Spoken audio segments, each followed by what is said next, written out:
Cameron Van Camp was up on the scorecards through 3 rounds against Julian Lane, but in round 4, Julian Lane landed a big overhand right that knocked Van Camp out. Lane has now won 4 in a row.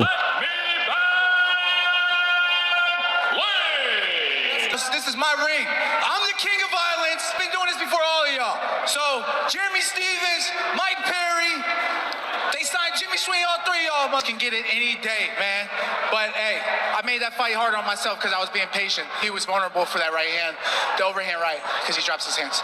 Former UFC heavyweights Parker Porter and Chase Gormley went at it, but not for long. Parker Porter dropped him very quickly twice and gets a TKO victory in just 44 seconds. There's that duck under. On the left hand. A long layoff. I got released from the UFC in my last fight, and I'm so excited to be here with bare knuckle doing this. And to be able to make this debut here in front of a hometown crowd. Like, I only live an hour away from here, man. This is my home. Former UFC heavyweight Yorgan De Castro got a second-round TKO victory. At the end of the second round, the doctor stopped the fight because of a big hematoma. Brennan Ward, in less than 40 seconds, was able to stop James Dennis. He may have broken his nose because there was a glancing shot that caused Dennis to fall to the canvas and no longer continue. Dakota Cochran dropped Will Santiago in the first round. He dropped him in the second round, and he dropped him on the third round too, and that was it. And the finishing shot was just a jab. In a week and a half, more information on the $25 million tournament will be given out. We're going to have everything done in about 10 days, but we do have, it's going to happen in 5 different continents. It's going to happen over 10 events. It's going to be one weight division, which we're going to announce in 10 days. It's going to spread over 100 pounds. So it's going to be a really special tournament.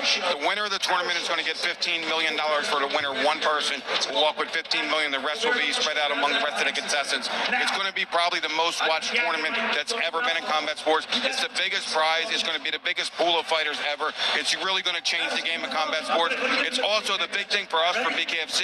We're probably going to find another 10 to 20 stars that are going to be able to come over to Bkfc after this tournament is over. Very much looking forward to announcing that in the next 10 to 14 days. BKFC has a show next week and then the 28th of this month. Then next month, they're back in Philly on March 21st and in Hollywood, Florida, March 27th. Michael Venom Page could be ranked in the middleweight division after his victory over Shara Bullet, but he's going to be dropping down to 170 again. Hamzat Chimaev, congrats. Michael Venom Page, congrats, Captain. I don't know if he wants to fight him. I think he has his sights set on the title.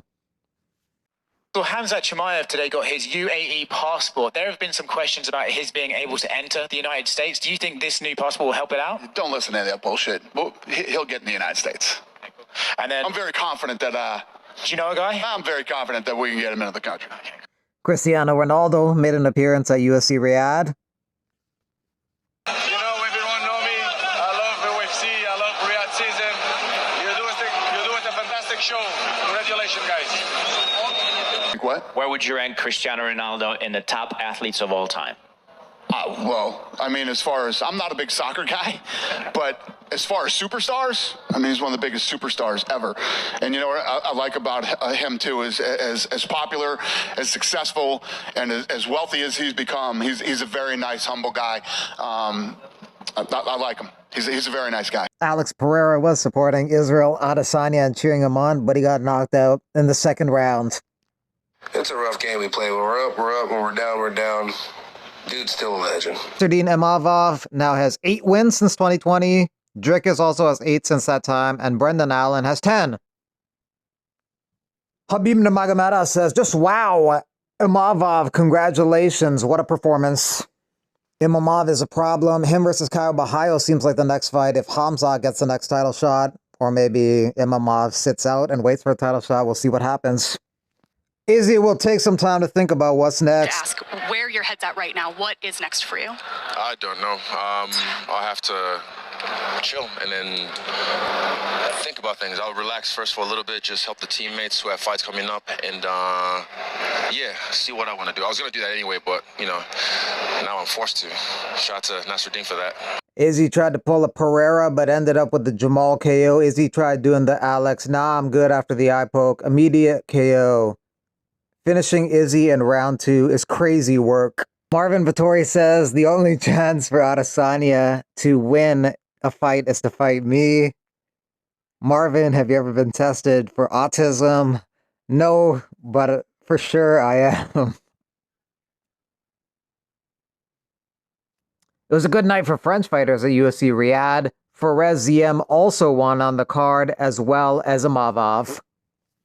Mike Davis on the loss to Ziem says, I just wasn't myself out there. I had a really rough week in Saudi Arabia. I won't be fighting overseas again. Sorry, everyone. I took a risk. I traveled to the unknown. I fought injured just to give you guys a show. I fought at a higher elevation on an 8-hour difference that I couldn't adjust to. Tom Aspinall wasn't a fan of Jairzinho Rozenstruik versus Sergey Pavlovich. These heavyweight fights lately absolutely stink. Let's get some excitement back and stop holding it up. Jalton Almeida says, I read excitement. 22 wins in my career, 21 finishes, 9 wins in UFC, 8 finishes. I think I meet the requirements, champ. If Jones doesn't make a deal with the UFC, I'm here and I'm ready. Let's do it.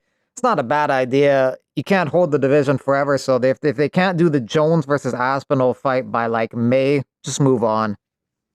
Next 4 UFC events, 4 weeks in a row, 312, Kanye Rodriguez, Song Yadong, Henry Cejudo, and then Roy Val versus Kopp. Bryce Mitchell made an apology and said, I'm sorry, I sounded insensitive. I definitely was not trying to offend anybody, but I know I did. I know that a lot of people died in the Holocaust. That's a fact. Hitler did a lot of evil things. I think we can all agree on that. I'm definitely not a Nazi and definitely don't condone any of the evil things Hitler did. In the future, I'll be much more considerate when talking about the suffering of all peoples. Paulo Costa, not a fan of the apology. I'm disappointed, Bryce. You created hope and now you threw it away. Disappointed. You're dead to me. Dana White and Rafael Fiziev seem to disagree on the status of the matchmaking of his next fight.